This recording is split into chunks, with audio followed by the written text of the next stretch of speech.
Hey, what's good, everyone? So I made a TikTok yesterday, a reel, a short, however you want to call it, about my coloring process in my GoPro Hero8, which I absolutely love. Today I'm going to show how to achieve a similar result using DaVinci Resolve Studio 18. Now I don't know if the free version of DaVinci Resolve includes all the assets I'm using, all the tools I'm using in order to achieve my final look. But I know the free version is pretty wide, so I don't think it's gonna be an issue. Maybe for like the denoising aspect. So what you want to do is open up your DaVinci Resolve right away.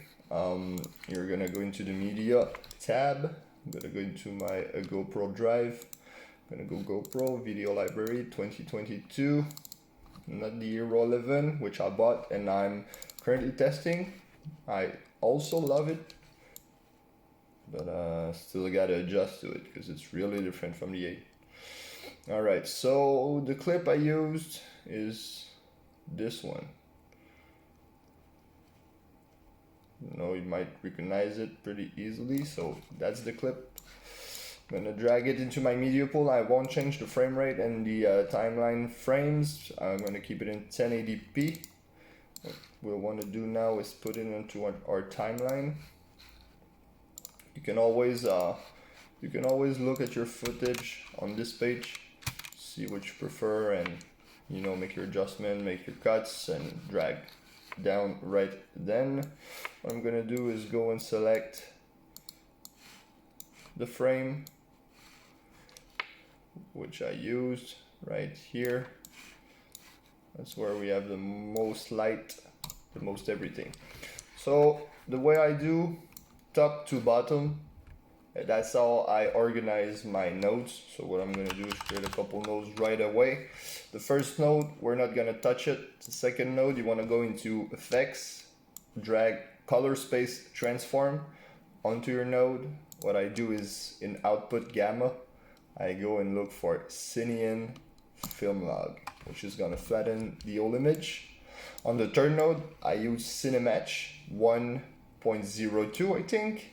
Well, I'm mostly outdated on that, so I might have to update it soon because the latest is the Hero8 in the software, so most likely that it's compatible with the 11 yet. I don't know, I'll have to look into that.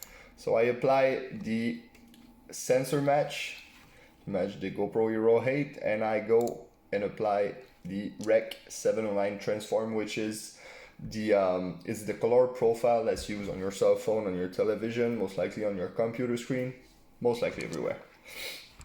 Alright, so fourth node, what I do here is start my adjustment, make it look a little better. So right now you see it's grayed out, it's flat. I want to bring down my lift.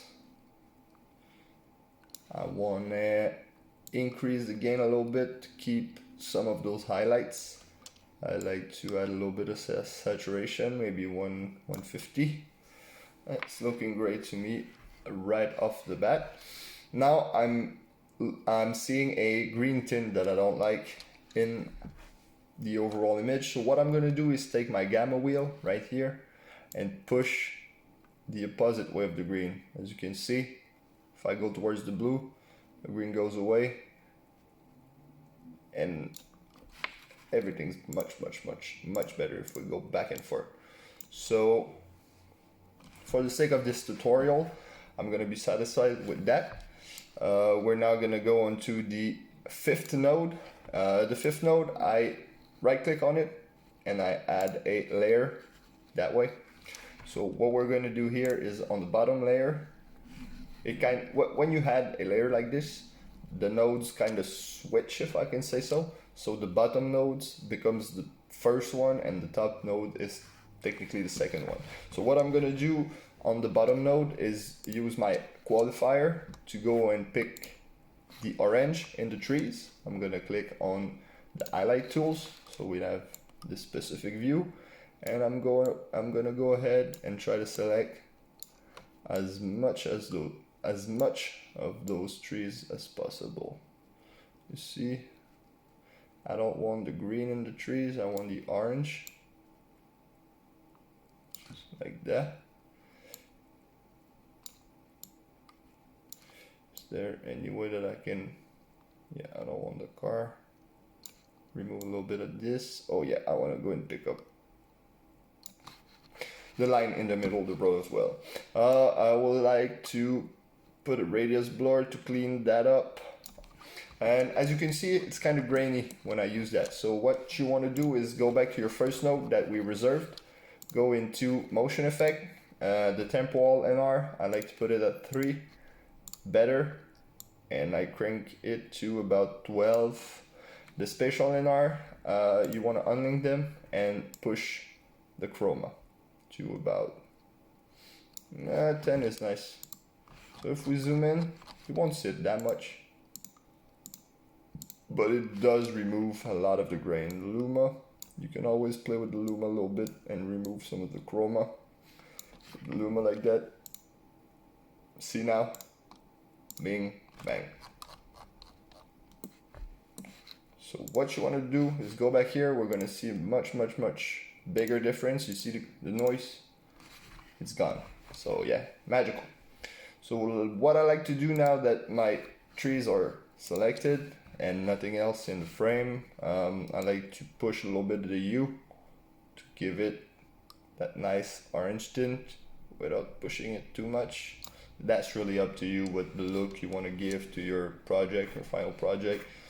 I'm never gonna be judgy on that, that's for sure. It's all part of the creative process. Some likes to, in the fourth node, some people crank the saturation. I don't like that. I like my saturation at 50. And if I need to add any more, I'll do it that way. Else, I won't. What I also like to do, now that the orange is made in the trees, I'm gonna go on the 5th node. I'm gonna unselect everything, go into the reds, and you see, I like to play again a little bit. See, I won't need to do anything on that node, so that's great. So what we're gonna do now is select the layer we created. You go Command S, Alt S, ALT, I don't even know how to pronounce that. And from there, what we can do is play with the offset a little bit. Sometimes I like to, do I need to bring up the blues? Not really, I think everything's pretty balanced right now. So we're gonna be all right with that one. We're gonna create one other node that's gonna go at the bottom of our organization template, if we can call it that way. And what I like to do now is vignetting to create a focus effect on what I wanna pinpoint in my clip. So right now it's the road. The dashboard of my car is not really nice to look at. So we're gonna create a circle like that. I always like to soft it to about 20, 21-ish. You really want to have it as soft as possible. Now that this is created, you can go and right click, add node, add outside node. You're gonna go into your curves, link everything back together. And from there you see, if I go in the whites, you see the vignette we've created. So the dashboard is darker and we're focusing on the road much more. We can always go back and adjust it. So as you can see, the softness you always want it as big as you can. You can go ahead and have our vignette a little more focused on the middle. So this way, I really do like it. I'm gonna Alt S for another node. See, I accidentally click on Alt D, which deactivated all the nodes. So it's a quick way to go before after. On my 11th node, what I do is add the sharpening. So as you can see, trees are pretty flat.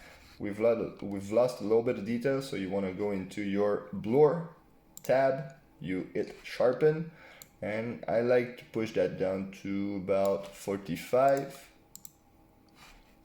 You can, well, it's all up to you as you can see, but 45, 44 for me is pretty nice.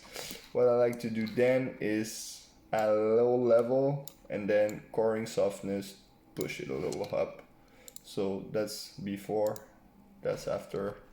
brought a little bit of details back, and since it's a time lapse, well, you know, things are going pretty fast. So right now, as I'm going forward, I see that this part is a little bit too saturated for my taste. I'm gonna drop it down to maybe 43. 43 seems great. I'm happy with 43. So the sharpening is done. We're gonna add one last node, which is gonna be for film grain. So I'm gonna add film grain. I like 35 millimeters 400T, and then you can zoom a little bit, see how the grain is affecting your shot. I like a little bit of grain, not too much, to make it look more like a film. And voila, that's the process. So if we go ahead and do this version and original, I'm gonna hit the full screen. See, now I'm seeing that I've been a little bit too much generous on the grain. I'm gonna lower it and compare it. Before from the camera, after final result. I don't know about y'all, but I'm satisfied with that. So that's about it. You can now put that longer, remove that, put it full screen. Here's the result.